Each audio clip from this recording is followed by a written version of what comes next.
It has nothing to do with saving money. Maybe 100 years ago it did, but now this is a way that people spend time with their family. When you open that jar, of course it tastes better than anything else. That's because you've got the personal connection to it. It represents this amazing experience. Who gives their friend a jar of pickles or a jar of jam that you bought at a big box store? Like that's like the lamest gift in the world. But if you made it yourself, that's got some real value to it. My husband always makes the joke. It was either Manning canning, so we either opened a preserving business, or it was Manning tanning, and we did a tanning salon. I'm Mary Mamalidi. And I'm Jenny Arana. And we're Bits and Bites. Mary, today's episode has me thinking about the expression, to save time in a bottle. Really? Why? Well, we're talking about canning and preserving. And to me, that's the equivalent of capturing the essence of a season and time and preserving it in a jar to enjoy later.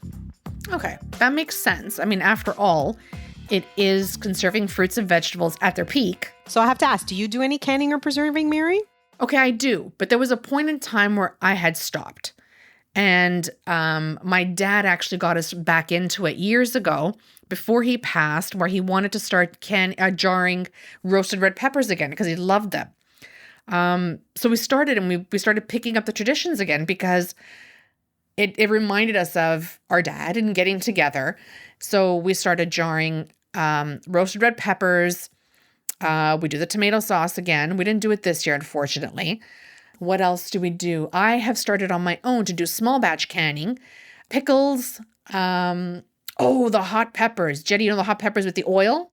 Oh, yes. You're talking my language. Yes, those are mucho caliente. I'm probably saying that wrong. It's fuego. Like, it's so hot, these peppers. But you know what I've wondered? Why is the process called canning when, for most part, we're using jars? Oh, Mary, you just made the food geek in me so happy right now. Oh, I don't know if I should have asked this question. I live for researching questions like this. Okay. So ready? I did look into it, and it appears that early in the 19th century, the first tin canisters were patented for food preservation. Although people were using glass jars, they were difficult to seal, expensive to ship, and the canisters were just a more cost-effective and easier way to make them ideal, especially for commercial canning. The word canister would later be shortened to can, thus coining the term canning as the act of preserving food. The term stuck, and even in the mid-19th century, with the advent of the mason jar, people still refer to it as canning. Now, of course, the practice of preserving food, existed prior to the 1800s. I mean, it's been around for centuries. But it was called, at that time, putting up. And this originated from homemakers who would can their food and then put up their jars on a shelf in either a dark room or a cold cellar. Now, that's interesting. And it's interesting about the terminology. But, of course, we do know that food preservation, it's been around for centuries. And in fact, was once vital to survival of families, and families would gather in circles to preserve foods for future use. Much like our parents and grandparents who passed their canning traditions on to us. While we each have our own experiences with canning and preserving, we wanted to weigh in, as always, with our industry experts. Joining us this week is pickling pro, chef, and culinary instructor Michael Olson, who was recently featured in Bernardin. And Christine Manning of Manning Canning Kitchens, someone who really relishes canning and preserving. Together, they've got a canning crash course for us about the science behind food preservation. It seems like recently there's been more of a surge in home preserves and cannings to the point where, I've even heard of people having difficulty coming across mason jars to do their canning in. What would you attribute this to? People, I think this year especially, planted a garden for the first time. I think a lot of people realized after they planted, I don't get a lovely ration of 6 tomatoes and 2 eggplants every 4 days. I'm going to get 500 tomatoes all at once. So what do I do with that? But there's also the cool factor, which is, if you wanted to gift somebody something, there's something special about the fact that somebody made that or somebody grew it and preserved it themselves. And there's also food science. Food science has become kind of a cool thing, and it's a nice way to impress your friends. If you know what things like anthocyanins and pH meters Mhm. and things like that. Let's get a little more into the food science of canning then. How exactly does it work? The whole process of canning using a two-piece lid. And when I say two-piece, what I'm talking about is a glass jar that has a flat metal cap that goes on, a lid, and then a screw band to hold it down. So it kind of goes back to grade 8 science. And one of the things that we all learned early on is that when things heat up, they expand. And when you cool it, it contracts a little bit. What you want to do is in that environment within the glass jar, you want to create a vacuum. What happens when you water bath? You're heating that flat disc with the rubber seal up. That rubber is softening. You're putting it on top of your can. You're sealing the jar. You're putting it in the water bath. Interior temperature inside the jar is heating up, forcing any oxygen out. And then when you remove it from the water, it cools down to room temperature. And you know that sound when you're canning? It's like, And that rubber seal is getting shaped like the top of your jar. You know how hard it is sometimes to pop that lid off. what's happening there is the contents are contracting. And as they shrink, there's no air in that headspace. So they pull down the lid and it just sucks it into place. And that's why you've got the vacuum in there. And so it's an airtight seal. What's the lifespan of home canned products? Are you asking me or my Nona? I love that answer because you know it varies. If you're asking me, generally, if you're following like a traditional preserving recipe, that you're going to get at least a 2-year shelf life. And the Nonna shelf life is forever. Yeah, exactly. Even if there's fur on top, just scrape it off and eat what's underneath. Exactly. The mold just enhances the flavor. Just adds character. That is too funny. Are there any things we need to be careful of when homemaking preserves? There certainly are. If you don't know what you're doing, you could make a mistake and unwittingly, make somebody sick if you didn't start off with a clean set of tools, or your jars weren't clean, or if you misused a product using the wrong technique, you can get all sorts of issues in there, including botulism, which is really nasty. The advice that people get as home cooks is stick to things that are acidic. That's why tomatoes are ideal, because tomatoes have a natural acidity to them. And when you're canning, you're creating an environment that's not at all friendly to bacteria. So bacteria love sort of a neutral environment that's not too sour. They love water. They don't like heat, and they love oxygen. So if you can cook something or put it into a sour environment, like a vinegar, or if you can remove the air, the food's going to last longer, and it won't develop any foodborne pathogens in it. There's 2 types of canning. There's water bath canning is for things that are high acid, because you don't have to worry about botulism or creating an unhealthy environment inside of the product in a high acid environment. Low acid products require pressure canning to ensure safety.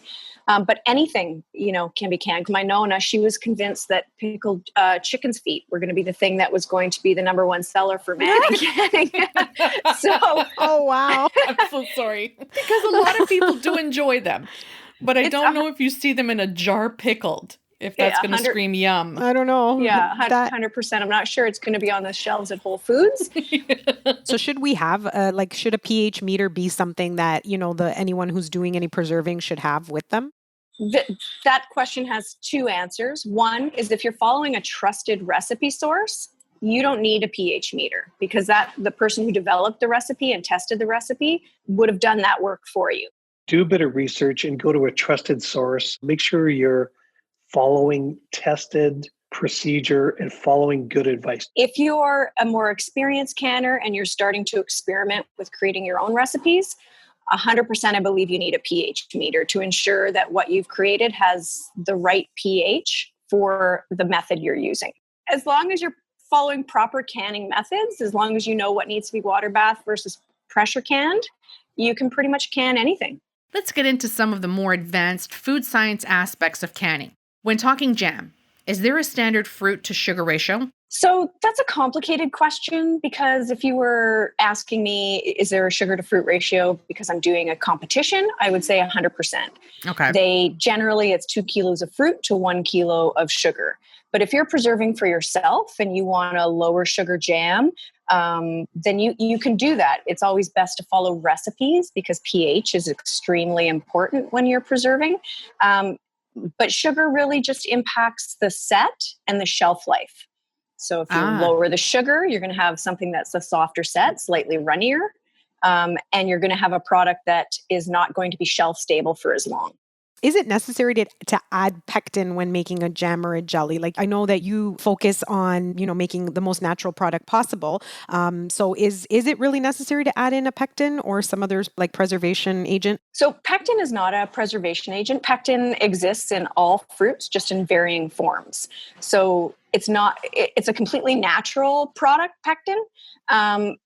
So for example, on my raspberry jam, I don't add pectin because the seeds of the raspberry contain pectin. And if you beat the raspberries up enough, you release that natural pectin and can achieve set without adding it. Something like strawberries are very low in pectin. So if you don't add it, you're never going to achieve and when I say set, it means when you stick a spoon in and you can scoop jam off the spoon and it holds its shape, that can only be achieved by using pectin with certain fruits. I've heard that pouring hot contents, into, let's use jam as an example, into a jar, and then you put the lid directly on top while it's still hot, and then it automatically creates that seal. Is it necessary to still boil them once that's done? So hot filling, that's what it's called. It's called hot fill. It's an option, but you have to make sure you're monitoring the temperature of your product going into the jars because it only works at 180 degrees or higher. So if your product temperature drops below that, then hot filling is not necessarily going to work. So you either have to be, really monitoring your temperature, working in small batches, working as a team to ensure that you're filling quickly. But for home canners, water bath canning is really not that difficult. And it just makes sure that you're going to achieve a seal on all of the jars. So on the opposite end of that spectrum, we've talked about the sweet, moving to salty and something like pickling vegetables. Yes. What is canning salt? The only type of salt you don't want to use when you're preserving is table salt. It has iodine in it, and it's going to have a negative effect on what you preserve. So kosher salt, sea salt, pickling salt, they're all pretty interchangeable. They all have a bigger granule and they don't contain iodine. I noticed there's a product called Pickle Crisp. Is that something that you would recommend for keeping vegetables crisp? So Pickle Crisp is basically calcium chloride, which is just a firming agent. So it will help you maintain crispness, but it won't restore crispness. So if you buy, 8-day-old cucumbers at the market and they're a little bit squishy and you think Pickle Crisp is going to return them to their former glory, it's not going to. So it's not a miracle worker. Exactly. It doesn't resuscitate those flimsy cucumbers. No, it does not. But I always just like to, instead of adding something like calcium chloride, especially if you're home preserving, I always just cut off the blossom end of my cucumber because it contains enzymes that soften your pickle. So I personally don't use calcium chloride, but a lot of people do because it really does add a bit of kick to the crispness. And the other great thing about Pickle Crisp is it adds a bit of a salty flavor without adding sodium. So it adds salt without having to add like a salty flavor without having to add too much salt to the recipe. Let's talk about how sea level affects canning because I had never heard of this and it's totally insane. Well, the pressure. So if you live, it's about 1,000 feet elevation, I think. You need to figure your altitude adjustments for both water bath and pressure canning. So the more above 1,000 feet you go, the atmospheric pressure is reduced. And then your water boils at temperatures lower than 212 degrees. In a lot of preservings books, some of them in the back of it will have the altitude, like different water bath times, depending on what your altitude is. Well, Mary, I can say that all this talk about canning and preserving today has really been my jam. Honestly, I thought we were going to get through one episode without a pun. Jenny? My pleasure. Thanks for listening to the Bits and Bites podcast. We'd like to thank our editor, Matt Agnew, and our music this week came from taketones.com and archive.org. For more information, follow us on Instagram at Bits and Bites Show. And don't forget to claim your free download of today's recipes at bitsandbitesshow.com. Well, Mary, I can say that all this talk... hang on. Well, Mary, hello, can you hear me? Hello, I'm AT&T, your operator. Can you hear me now?